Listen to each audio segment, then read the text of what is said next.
What up, y'all? It's your boy Calvin the Aquarius. I'm back with another video.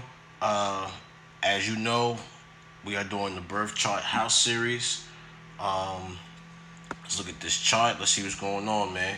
For people that don't know, your first house is the house of self, appearance, new beginnings. This is your physical body. This is the self. This is you physically.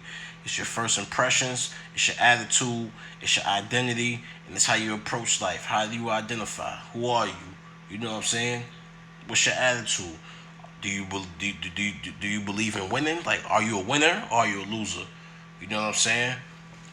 This is how you approach life. In what way do you approach life? Do you approach life in a Scorpio way? If Scorpio is here, do you approach life in the Sagittarius way? If Sagittarius is there, the second house is your money, your work, your daily routines, your values, your material possession, and your priorities. Your priorities is your bills, paying your bills, and staying on top of your bills. It's your habits, it's your job, it's where you work at. You know what I'm saying?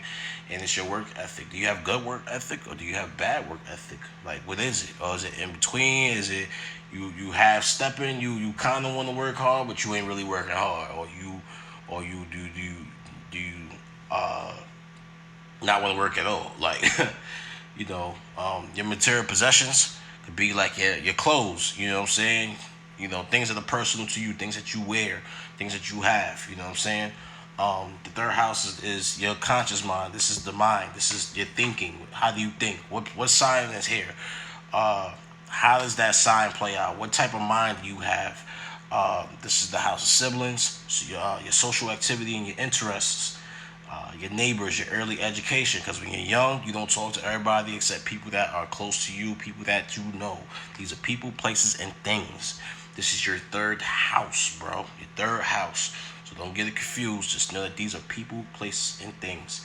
That's your third house. See what signs are in each of these houses and see how that energy manifests itself and play itself out. We're gonna do a video on that next. Okay? So just bear with me. Oh yeah, and I forgot to mention, for 1 through 3, the first house is ruled by Mars, Aries. Second house is ruled by Taurus, and the third house is ruled by Gemini, Mercury.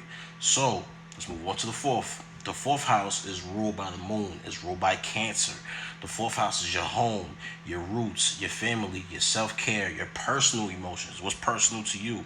Because this is from 1 to 4. If 1 is the self, 2 is your money, 3 is how you think, then 4 is your personal feelings. Is how you feel. How do you feel? What's going on? What planet is there? What planet or planets or stellium do you have? What sign is there? How's that sign playing itself out? This is your roots. This is where you started.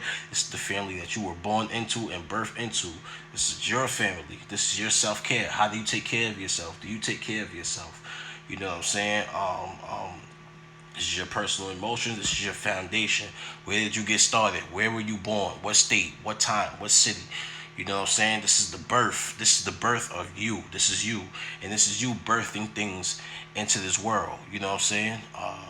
Some people were given a silver spoon, and some people weren't. And the reason why that is because some of these families may have bonded together to create generational wealth. You know what I'm saying? And this is your family. What family do you come from? Do you come from a wealthy background? Do you come from an erratic background? Do you come from a poor background? What's going on? You know what I'm saying? Um, and that could also be the second house too. Your family could also come from the second house as well, because before you get to any of these other houses, you have to go somewhere. Were you born into money? Were you not born into money? What's going on? You know what I'm saying? And this is your mother. This is the women and the femininity. And the women, uh, when they get pregnant, they have a child or a baby, or if they have twins, that's the children inside of the stomach of the women. This is the house of femininity. This is your personal feelings. The moon rules this house. The moon. Keep that in mind. The next house we have is the fifth house. It's ruled by the sun and is ruled by Leo. Leo rules the fifth house and the sun rules Leo. This is the house of romance, love, like you know your love affairs, like the sex you have with people, you know, casually. This is the house of fun and games. This is the house of creativity. This is the house of you know your childlike spirit, and what comes with your childlike spirit is what's fun to you. What do you love to do? Like, what's fun to you? Do you love going to the movies? Do you love playing basketball? Do you love doing music? Do you love doing movies? Are you a writer? Like, do you love to write movies? Do you like to direct movies? What do you love to do? What do you love? You know, what's in your heart? You know what I'm saying? And typically, whatever's in your heart, you need to follow it. You need to follow what's in your heart. Follow your heart's desire. This is the fifth house. It's your self-expression. There's also drama. Things that would be considered drama is like love and hip hop. Love and hip hop is considered drama. Laguna Beach, you know, that's some old shit, but excuse my profanity, but that's considered drama. They start out as lovers, then they start out they may start as people who admire another person, then they may grow to love them, then they may, you know, dislike them. Temptation Island is full with drama. That show Temptation Island is filled with drama, full of drama. Um, you know, when they have the reruns and stuff, this is all the fifth house. That's fifth house. That's fifth house energy. You know what I'm saying? So just clean your heart. Make sure you're pure. Take care of your heart and also follow your heart's desire. Whatever's in your heart, follow it. Because that's the childlike energy that you're igniting within yourself. You know what I'm saying? The sixth house. This is the house ruled by Virgo, and Mercury rules Virgo. Virgo. This is Virgoan energy. It's the house of fitness, health, systems, like routines. Like, what do you do? Like, what do you do on a consistent and daily basis? This is your analytical nature. This is how you think. What do you think about on a daily basis? Like, what's going on inside of your brain? This is your work habits. How hard do you work? Like, what are your work habits? Like, what do you do that's habitual to you, that keeps you going at a steady pace? This is how you organize things, because Virgos are very specific and very particular about perfectionism. Perfectionism. They're perfectionism. Excuse me. They like to do things perfectly. They want things done the right way. This is your sense of usefulness. How do you use yourself in the workplace? How do you use yourself? And what sign is there? What energy is playing out through that sign in that house for you to be useful? How are you useful? How can people how can people how can people feel? How do you feel? How do you feel? What do you do? Like, what's your actions? Like, what do you do to make sure things run smoothly? And this is also, you know, your service given. This is how you help others. You know, do you criticize others? Do you give others constructive criticism? You know what I'm saying? Do you just completely judge somebody and just shut them down? You know, that's the sixth house. The seventh house, I'm sorry, is the house of Libra, and it's ruled by Venus. This is the air house, okay? This is the air house. This house rules relationships, marriages, contracts, business partners, equality, sharing, and your interpersonal style, how you interact with somebody one-on-one. And typically when you have a relationship with somebody, it could either flow smoothly, or it could be it could be out of whack. It could be off balance. You know what I'm saying? This is the house of marriage. This is somebody who you want to marry. This is somebody who you want to be with for the rest of your, either for the rest of your life or temporarily. You know what I'm saying? This is contracts. Think about players who go to the NBA, or, you know, before they get to the NBA, what school they go to, what college they go to, then what NBA team or what overseas team they go to. Think about football. Think about Nike. Does Nike want to partner with you?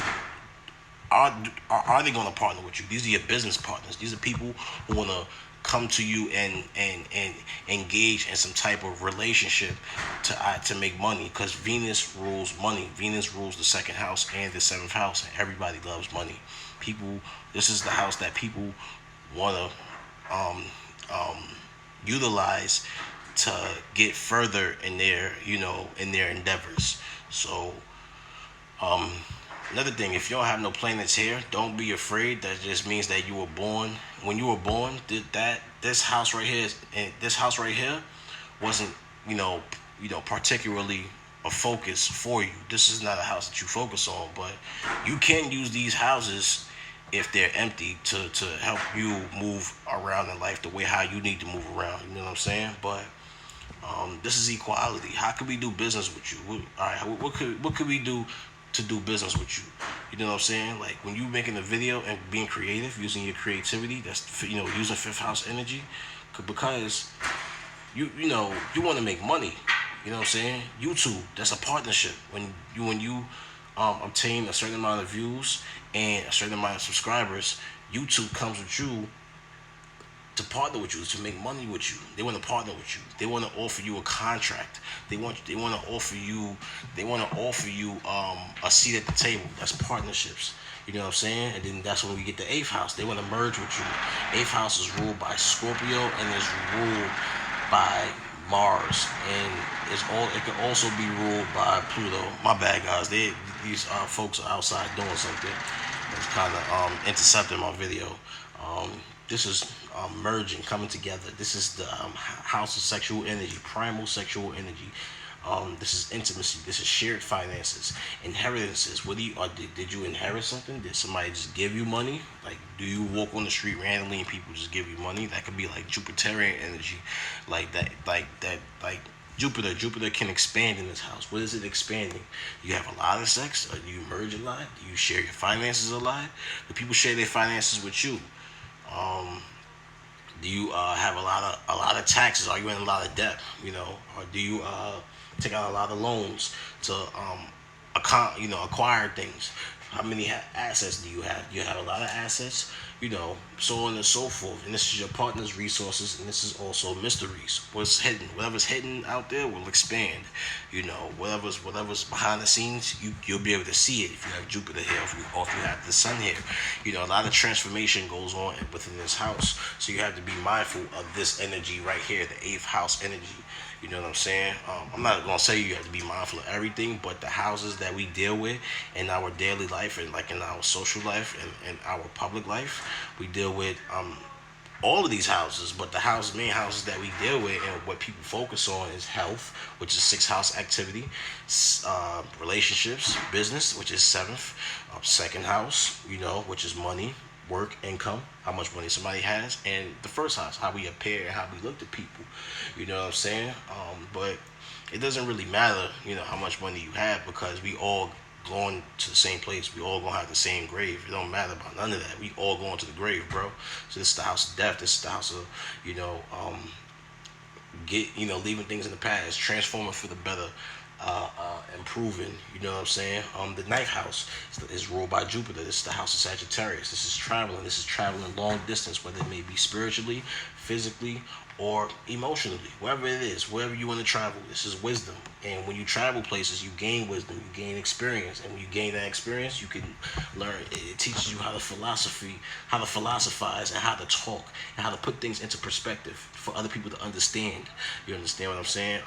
This is higher education. This is law and religion. This is basically, all right. This is my statement. This is what's going on. This is how I see it. And this is how I can prove it. This is meaning. It deals with a lot of meanings and reasonings. This is cross-cultural relations. So you could travel to places and gain wisdom and gain philosophy from other people from distant and far lands, from distant and far countries. This is learning. When you learn something new, it empowers you. So it's very important to learn. Even if you think you shouldn't be learning from somebody, you can always learn something. We are all learning. We're still learning. We're human beings and we're still learning. Right? We don't know everything. The 10th house is career, long-term goals, structure, status, reputation, public image, masculinity. This is the men. This is us. Whew. This is the fathers, this is the experts, this is the fame. And the reason why it's all of these things is primarily because you have mastered your career, you have mastered your craft, and you have went up. You have climbed up the hill, climbed up the mountain to get to the mountaintops, to see better things. This is where the grass is greener on the other side. You know what I'm saying? Once you get here, everybody wants to be here, everybody wants to be around. You're an expert. You know what it takes. You know what you have to do. You know what time you have to get up. What time you have to be here.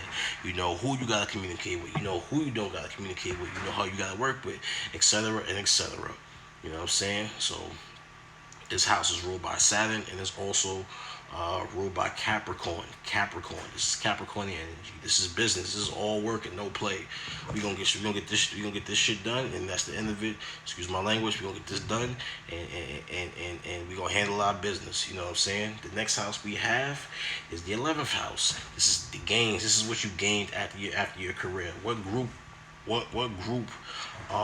or friends or what social awareness are you aware of? What are you aware of in society? What social injustices are going on that make you aware, that makes you want to be a humanitarian, work with other people, and help other people figure out what's going on, and help them push forward in their career. This house is ruled by Aquarius, and this is ruled by Saturn, and it's also co-ruled by Uranus. So this is technology, hopes, and wishes in the future. This is looking forward. This is looking forward instead of looking, toward the past.